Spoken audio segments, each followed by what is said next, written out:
오늘 본문에 보면 한 마을에서 제법 떵떵거리며 살던 부자가 있었습니다. 그런데 어느 해 농사를 짓고 추수를 해보았더니 대풍이었습니다. 들에서 바리바리 싣고 들어오는 곡식들을 창고에 보관해야 하겠는데 창고가 너무 작아서 도저히 다 들여놓을 수가 없습니다. 이 사람은 고심 끝에 기존에 갖고 있던 창고들을 다 헐어버리고 더 크게 짓기로 작정합니다. 여러분, 여기까지 우리가 놓고 볼 때 다 우리가 부러워하는 그런 모습 아닙니까? 우리도 가능하면 이 땅에서 경제적 여유를 가지고 살기를 원합니다. 사업을 하든 무엇을 하든 간에 그것이 대박이 나서 내가 더 경제적으로 여유를 갖고 싶어 하는 게 우리의 솔직한 마음 아닙니까? 자, 그러면 이렇게 살아가고 있는 우리의 관점에서 볼 때 예수님의 비유 속에 등장하는 이 부자는 부러움의 대상은 될지언정 비난의 대상은 전혀 될 이유가 없어 보입니다. 그러하건만 이 부자를 향하신 하나님의 판단은 전혀 다르십니다. 오늘 본문을 계속 한번 살펴볼까요? 그날 밤에 하나님께서 이 부자를 찾아오셔서 이렇게 말씀하십니다. 어리석은 자여, 오늘 밤에 내 영혼을 도로 찾으리니 그러면 내가 준비한 것이 누구의 것이 되겠느냐. 앞서 이 부자는 창고에 곡식들이 쌓여가고 도저히 그 창고에 다 들일 수가 없어서 새로운 창고를 지어야 되겠다, 그렇게 계획을 세웁니다. 그러면서 자기 영혼을 향해서 뭐라고 말합니까? 내 영혼아, 여러 해 쓸 물건을 많이 쌓아두었으니 평안히 쉬고 먹고 마시고 즐거워하자. 하나님께서는 지금 부자의 이런 생각, 이제 내 재산이 넉넉하니 먹고 마시고 즐기자 하는 이 생각, 이 자체가 어리석다고 평가하십니다. 그러하건만 하나님께서 이 부자를 향해서 어리석다 그렇게 말씀하신 이유가 무엇일까요? 한 세 가지 정도로 정리해 볼 수 있습니다. 그 첫 번째가 그의 생각이나 가치관이 지나칠 정도로 자기중심적이었기 때문이었습니다. 우리 17절에 기록되어 있는 부자의 독백을 다시 한번 보실까요? 여기에 보면 내가 어찌할까? 내가 이렇게 하리라. 내 곡간, 내 모든 곡식과 물건, 내가 내 영혼에게 온통 나라는 1인칭 대명사뿐입니다. 헬라어 원문을 찾아보면 더 많습니다. 헬라어 원문을 직역하면 이렇게 됩니다. 나의 곡식들을 쌓아둘 곳이 없으니 내가 어쩌면 좋을까? 내가 나의 창고를 부수고 내가 더 큰 창고를 지을 것이다. 그리고 거기서 내가 나의 모든 곡식과 좋은 것을 모을 것이다. 그리고 내가 나의 영혼에게 말할 것이다. 나의 영혼아, 너는 여러 해를 위해 저장되어 있는 많은 좋은 것들을 가지고 있다. 너는 쉬어라, 너는 먹어라, 너는 마셔라, 너는 기뻐하라. 부자가 지금 자기 영혼을 향해서 너라고 얘기하고 있어서 2인칭 대명사를 쓰고 있을 뿐이지 사실은 자기 얘기 아닙니까? 그러기에 이 부자의 관심은 온통 자신에게 집중되어 있음을 확인할 수 있습니다. 이 부자는 모든 걸 다 자기 것으로 생각했습니다. 내 곡간, 내 곡식, 내 물건, 심지어 생명도 영혼도 다 내 것이다. 내 마음대로 할 수 있다. 그렇게 생각한 것입니다. 하나님께서는 이런 생각에 제동을 거시고자 앞으로 어리석은 자라고 호통을 치신 것입니다. 우리 사회는 대립과 경쟁, 반목과 질시가 끊이질 않습니다. 이런 우리 사회를 일컬어 me generation, 자기 중심주의 세대라고 말합니다.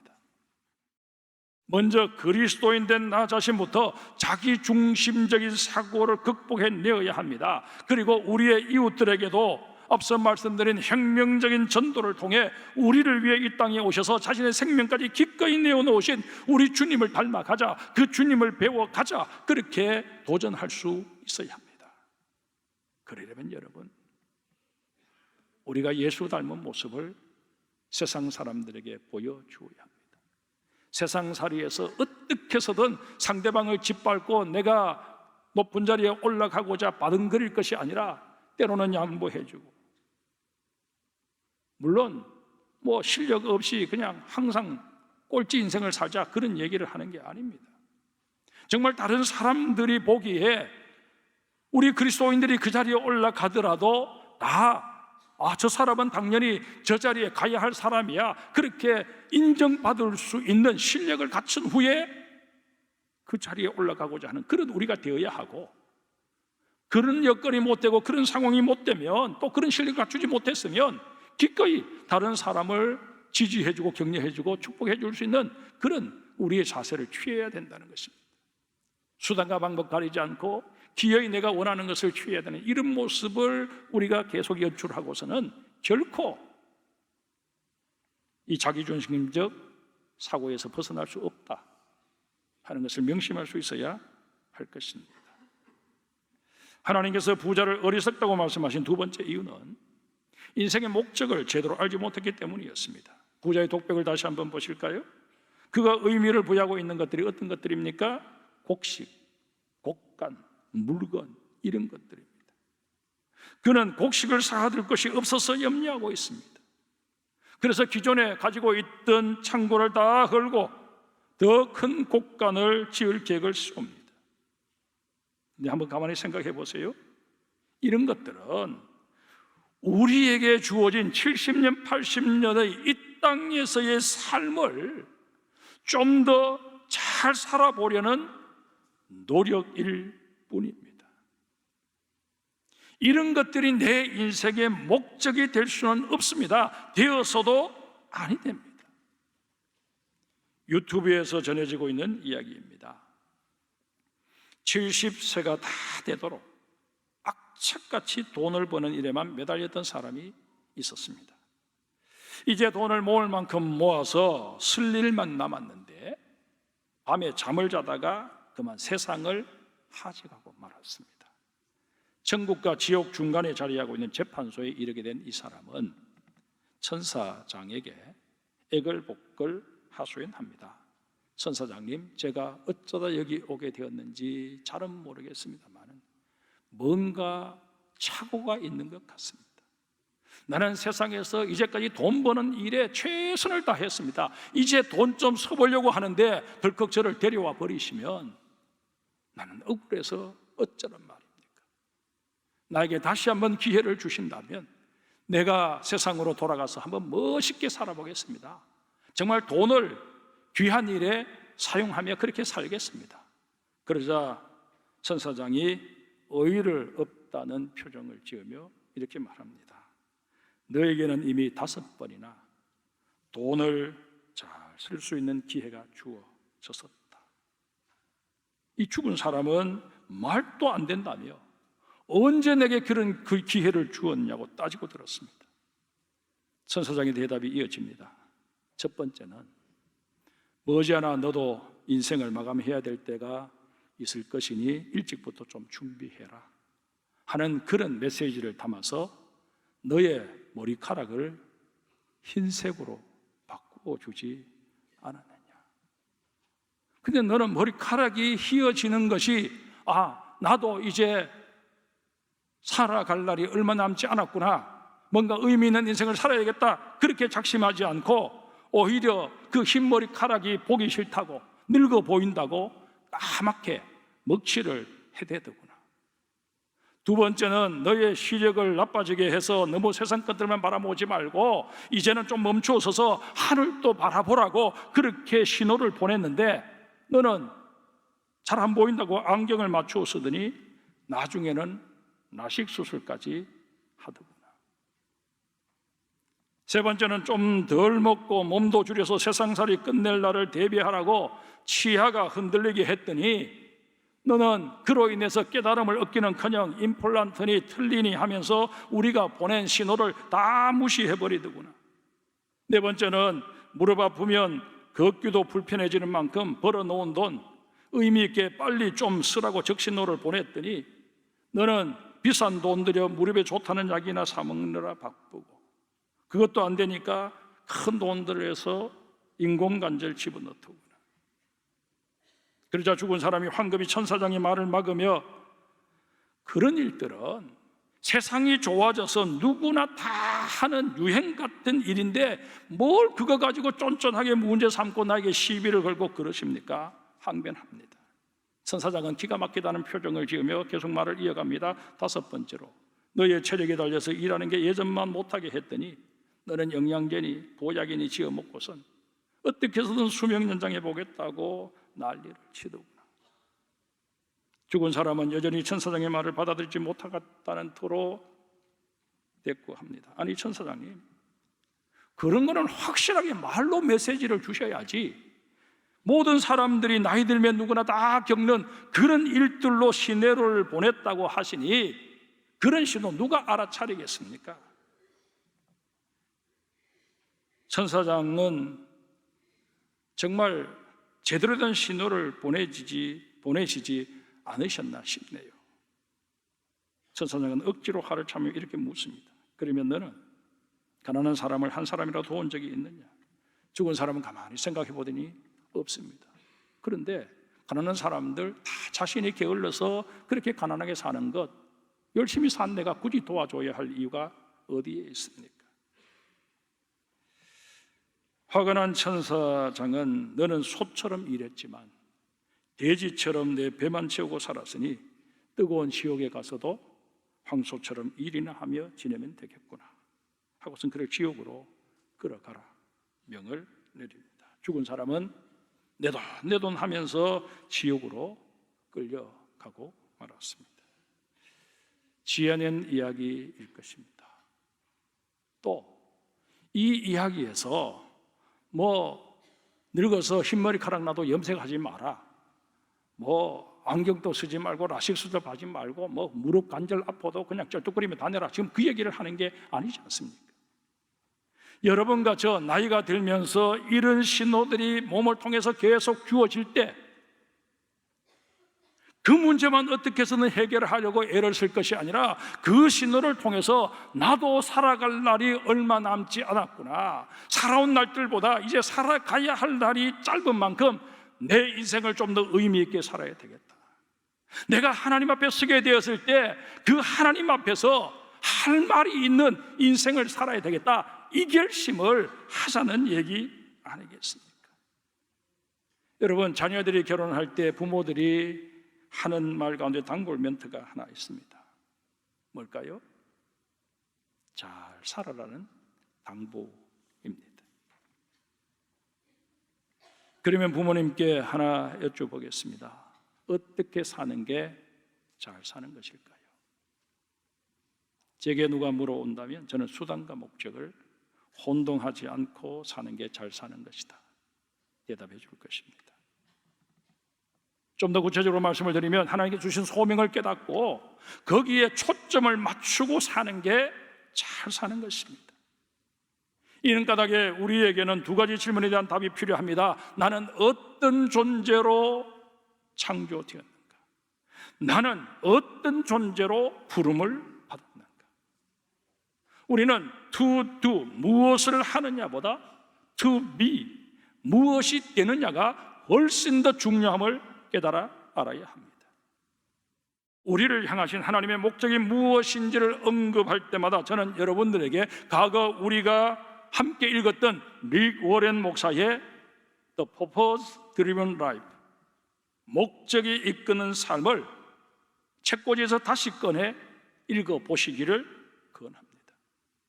우리를 향하신 하나님의 목적을 새롭게 정리할 수 있는 기회가 될 것입니다. 하나님께서 부자를 어리석다고 말씀하신 세 번째 이유는 인생의 귀향을 준비하지 못했기 때문이었습니다. 오늘 본문에 등장하는 부자는 분명 미래를 준비할 줄 아는 인물이었습니다. 기존의 창고로는 계속 늘어날 수확물을 다 비축할 수 없다, 그렇게 판단해서 재빠르게 새롭게 더 큰 창고를 짓고자 계획하는 결단력도 가진 인물이었습니다. 그런데 이 부자가 생각한 미래는 이 땅에서의 삶에만 국한된 것이었습니다. 언젠가는 죽어서 썩어질 이 몸뚱아리와 연관된 미래만 생각했다는 것입니다. 성경에 보면 우리가 죽음을 맞이하게 되면 우리의 몸에서 영이 분리된다고 말씀하십니다.